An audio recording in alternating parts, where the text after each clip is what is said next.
Think about that one person who always stays late to finish a colleague's project, cancels their own weekend plans for a friend, and automatically says sorry when someone else bumps into them in a crowded hallway. On the surface, they look like the perfect citizen, altruistic, deeply empathetic, and endlessly dependable. But behind closed doors, a quiet crisis is unfolding. They are completely hollowed out by a profound sense of exhaustion, feeling invisible to the very people they break themselves trying to support. Despite giving 100% to everyone else, they are frequently passed over for promotions, taken for granted by loved ones, and left feeling deeply unappreciated. This introduces a frustrating paradox that challenges everything we were taught growing up. Why does trying so hard to please everyone make people respect you less instead of appreciate you more? We're conditioned to believe that conflict is destructive and that being endlessly agreeable is the ultimate virtue, but behavioral data reveals a starkly different reality. When you never say no, you don't build deeper connections, you accidentally change how the world perceives your value, and your kindness stops looking like a generous choice and starts looking like a default lack of options. To understand how we get trapped here, cognitive psychology draws a sharp line between genuine kindness and unhealthy people-pleasing. Authentic kindness comes from a place of internal strength and personal choice. When you help someone out of true kindness, you do it because it aligns with your core values, not because you are trying to buy their approval. Research suggests that acts of genuine generosity activate reward-related brain networks, contributing to positive emotional experiences without draining your mental battery. People-pleasing, however, is an entirely different mechanism. It is actually an anxiety response disguised as good manners.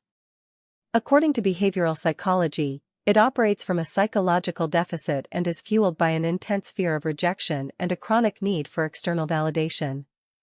The people-pleaser uses compliance as a shield to manage internal discomfort, which is often an unconscious attempt to gain acceptance and avoid rejection, replacing a real human connection with a perfectly curated, conflict-avoidant persona. Research suggests that over time, constantly prioritizing other people's approval can weaken your awareness of your own needs and preferences. In plain terms, your brain literally begins to lose track of what you truly want and need, signaling to your nervous system that you are less valuable than everyone else and laying the foundation for deep-seated resentment. The blueprint for this behavior is almost always drawn in early childhood. Developmental psychology suggests that when a child experiences conditional love, where parental affection and safety depend entirely on being perfectly quiet, obedient, or performing well, they learn to suppress their authentic self. If showing normal emotions like anger or sadness resulted in an emotional withdrawal or punishment from a caregiver, the developing brain categorizes standing up for oneself as an active threat to survival. In adulthood, this conditioning solidifies into an anxious attachment style, where individuals operate under a constant, subconscious assumption that if they stop being useful, or if they are not perfect, they will be abandoned. Psychologists believe this fear acts as a powerful cognitive filter, causing them to mistake a completely normal boundary in a relationship for an imminent sign of rejection. From an evolutionary standpoint, the need for social acceptance is hardwired into our DNA because exclusion from the tribe historically meant literal death. But when combined with low baseline self-worth, this survival instinct misfires. Neuroimaging studies reveal that the threat of social rejection activates the exact same neural networks responsible for processing physical pain, which explains why saying no can feel like an actual physical threat to an over-accommodating person. This brings us to one of the most profound ironies in social psychology, the respect paradox. The simple truth is, people often place less value on things they perceive as constantly available. According to social exchange theory, our minds constantly run a subliminal cost-benefit analysis on our social interactions. When your time, energy, and agreement are handed out instantly without any limits, the perceived cost of acquiring your favor drops to zero. Consequently, the scarcity principle dictates that because your devotion is perceived as an infinite resource, its perceived psychological value often decreases. When your presence and approval are guaranteed, your absence loses its weight, and your voice loses its impact. Furthermore, healthy human dynamics rely heavily on the reciprocity principle, the natural desire to give and take equally. When you give too much and refuse to let anyone do anything for you, you break this social balance. This asymmetry can trigger a phenomenon known as psychological reactance in other people. When someone is showered with unearned favors, they can unconsciously feel suffocated by an unwritten emotional debt. Instead of feeling grateful, they experience an irrational sense of irritation, causing them to pull away from the giver. Humans are evolutionarily wired to respect friction, and a boundary acts as a psychological stop sign signaling that you possess self-worth. Without limits, people will unconsciously treat you like a utility to be used, rather than appear to be respected. Suppressing your own identity to keep the peace demands an immense amount of cognitive and metabolic energy. When you habitually bottle up frustration and disappointment, your body remains in a state of constant, low-grade stress. This keeps your sympathetic nervous system active, flooding your bloodstream with cortisol and adrenaline.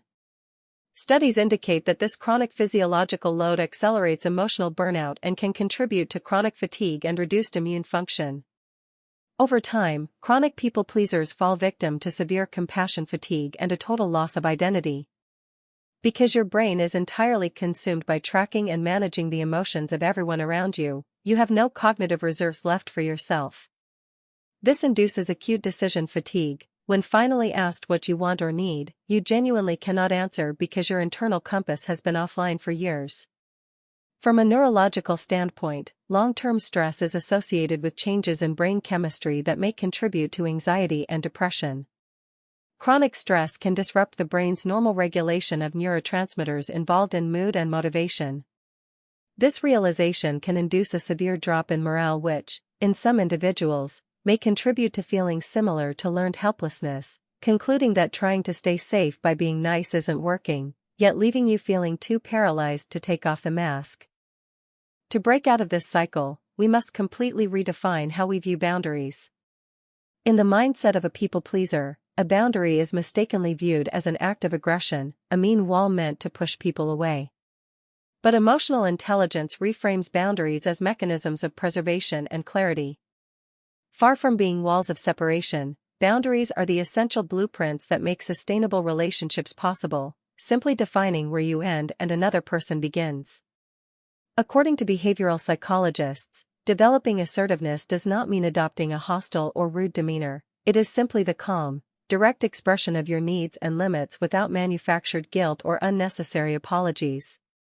When you act assertively, you stand up for your personal autonomy and communicate to your social ecosystem that your internal peace is not up for negotiation.